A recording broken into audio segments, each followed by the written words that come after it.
Nowadays, when you're looking to buy a tablet, there are just a handful of companies out there who are still making tablets.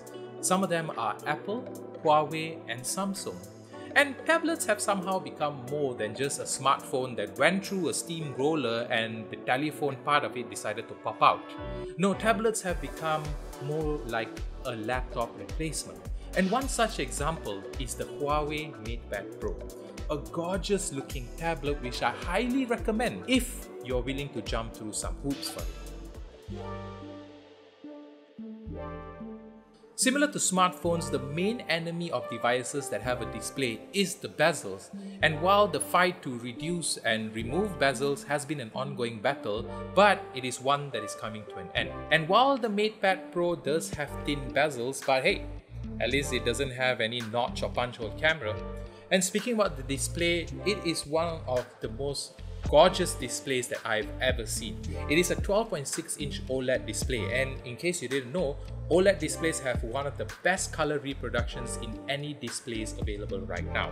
So if you plan to buy this tablet to watch videos, it's definitely not going to disappoint. And on the back, there is a rather small camera module which houses 3 camera sensors. But other than that, I really like that the tablet has a minimalistic design to it, and it is made of metal, which makes it very sturdy. But at the same time, it is quite heavy, so it might not be so ideal if you plan to hold it in one hand.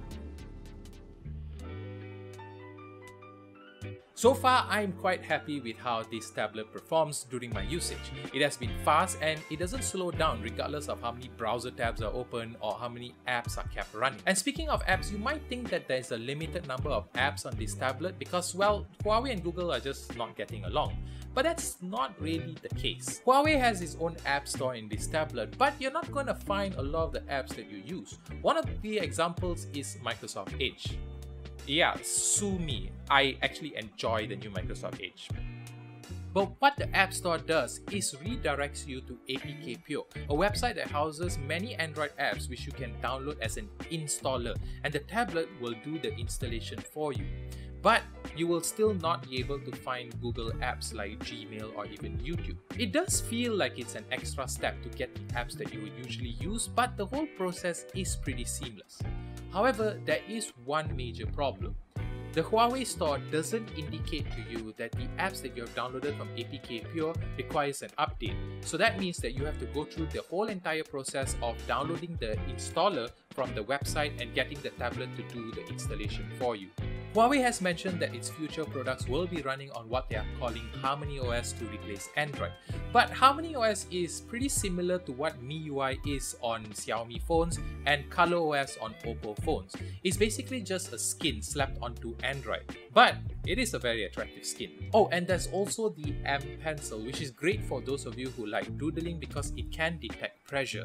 But I mainly use it to take down notes or even draw up a storyboard and sign official documents. There's also a touch-sensitive section near to the tip of the pen, which with a double tap changes it from a pencil into an eraser.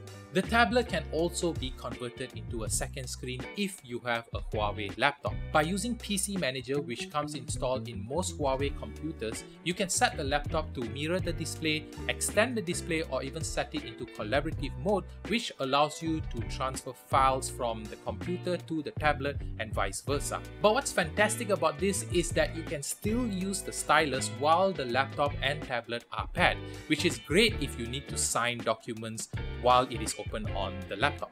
And finally, the speakers. I am super satisfied with the speakers because it gets really loud, but it still doesn't distort the sound, even at higher volume levels. In my opinion, it sounds so much more better than many of the Bluetooth speakers I've used over the years. Oh yeah, the cameras. It's there. It's not great. But what it's great for is taking pictures of documents or even your identification cards. Also, please don't be that kind of person that goes around using a tablet to take pictures. If you can afford a tablet, you can afford a decent smartphone which will probably take much better pictures than a tablet. The battery life is very good. It's been a week since I last charged the tablet, and that's just me using it to browse the internet, take down some notes, and even watch some YouTube videos in between. On the second week, I really tried to kill the battery life on this tablet, by watching a movie every night. And after 8 movies, I finally got the battery down to 35%. And that's with the brightness set to half and using the tablet speakers. On average, I believe that most of you will be charging this laptop after 1 to 1.5 weeks depending on your usage. The HUAWEI MatePad Pro is one of the best looking tablets that I've ever used, and with the addition of that screen, it might start getting people to consider tablets once again. But at 3,999 ringgit or $970 US, it is pretty much on the expensive side. Plus, with the addition of features being locked behind the HUAWEI ecosystem and the hoops that you have to jump through just to get the apps that you want, it might deter people from getting this tablet. But if you're willing to invest into the HUAWEI ecosystem, which by the way works really well with the Windows platform, I think that this tablet is a worthwhile investment for you to fully enjoy what HUAWEI has to offer. But that's what I think about the MatePad Pro. Let me know what you think in the comment section below, and while you're there, do hit the like button, subscribe if you're not, and hit that bell icon to get notified with our latest videos. And with that guys, I will see you in the next video.